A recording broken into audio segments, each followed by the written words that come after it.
4 words men use right before they drain you, and how to take back control. Hi, ladies. Most women don't get emotionally used because men are smarter than them. Pay attention. They get used because they ignore the small words that quietly reveal the game he's already playing. And those words don't sound dangerous. They sound normal. They sound harmless. But they slowly shift your position without you even realizing it.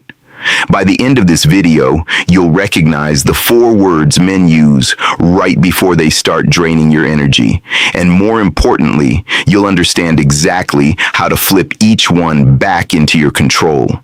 So if you're ready to stop overgiving and finally start seeing clearly, stay with me. Now let's get into it. Most women believe manipulation shows up in obvious ways: distance, cold behavior, mixed signals, disappearing acts. And yes, those things matter. But the truth is, manipulation usually starts much earlier. It hides inside language. Because language shapes emotion, and whoever controls meaning controls the dynamic. Psychologists call this linguistic framing. A single phrase can influence how you feel before logic even has time to catch up. And most men don't even do this consciously. They do it instinctively. Because when he controls the wording, he controls your emotional reaction. And it's never just about what he says. It's about what it makes you tolerate. So once you learn to hear intention behind words, everything changes. Number 1. Busy. Busy is rarely about responsibility. It's about priority. When he keeps saying, "I've just been really busy lately," he's not explaining his schedule. He's testing your tolerance. He wants to see how long you'll stay available while receiving less and less effort. And this is where most women misunderstand the situation. They hear busy and think patience will prove loyalty. They think understanding will build connection. But what's actually happening is evaluation. He's observing how you respond to inconsistency. He's watching whether your standards adjust to his behavior. Because if they do, he learns something important. He learns that he can give less and still keep access to you. Behavioral psychology shows that inconsistent attention creates stronger emotional attachment than consistent effort. It's the same principle used in addiction. He disappears, then reappears just enough to reset your hope. And your brain starts reading effort where none really exists. That's conditioning. He's training you to interpret absence as interest. Now listen carefully.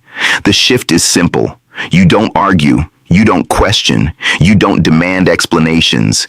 You reduce availability because the moment your attention is no longer guaranteed, his busy suddenly becomes flexible. Why? Because people make time for what they feel they might lose. And the woman who doesn't compete for attention becomes the one he starts noticing again. Number 2, maybe. Now this one is subtle, because we use it all the time, to be polite, to avoid pressure, to keep things open. But in this context, maybe is emotional suspension. When he says, "Maybe we'll see," or "maybe soon," he's not undecided. He's keeping access without commitment. Maybe allows him to explore other options while keeping you emotionally parked. And this is where confusion begins, because maybe sounds like possibility, but in reality, it removes certainty. And without certainty, you stay waiting. You suggest plans. He responds with maybe, then continues living his life freely while your attention stays paused. That's not timing. That's control over your expectation. Many women interpret waiting as understanding, but waiting without clarity signals acceptance of uncertainty. Now listen carefully. The shift is calm certainty. You don't react emotionally. You don't chase clarity. You create it. You treat maybe as no, not emotionally, but practically. You keep moving. You don't pause your life for undefined answers. And the moment your time stops waiting, he feels it instantly. Now he has to decide. He either becomes clear or he disappears. And both outcomes protect you. Number 3, Friend. This one is often misunderstood because it sounds safe, it sounds respectful, it sounds harmless, but in many cases, it's a redefinition. When a man starts calling you a friend after emotional closeness, he's not building connection. He's setting limits while keeping benefits. Men categorize quickly: romantic interest, convenience, emotional support, backup stability. And friend can mean something very specific. It can mean emotional access without responsibility. You listen, you support, you invest, you show up emotionally, but in return, you get confusion. No direction, no clarity, no real commitment. And that imbalance doesn't happen randomly. It happens because access stayed available without boundaries. Now listen carefully. The shift is not anger, it's realignment. You don't confront emotionally. You don't try to prove your value.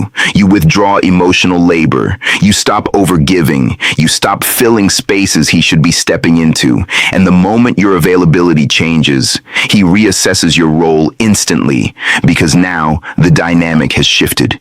He either steps forward with intention or fades away completely.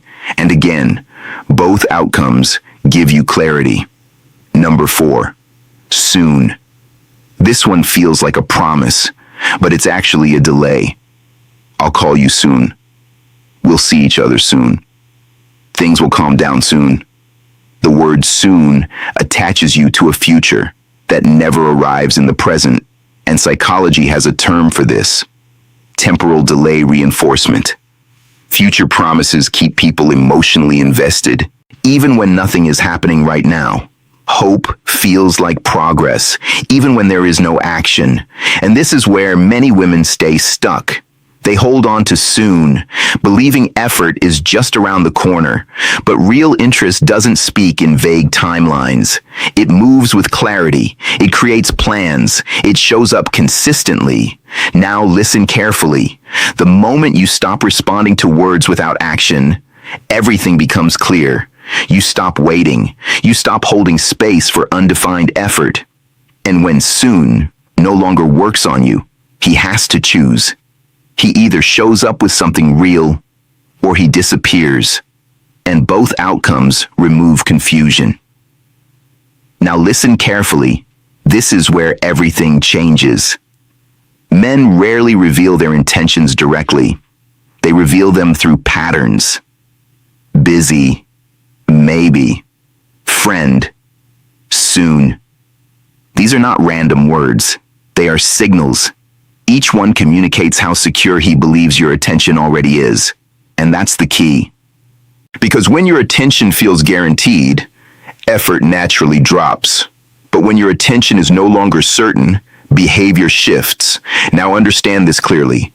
The woman who reacts emotionally loses position. The woman who observes calmly gains clarity, because emotional reactions create predictability, and predictability reduces value.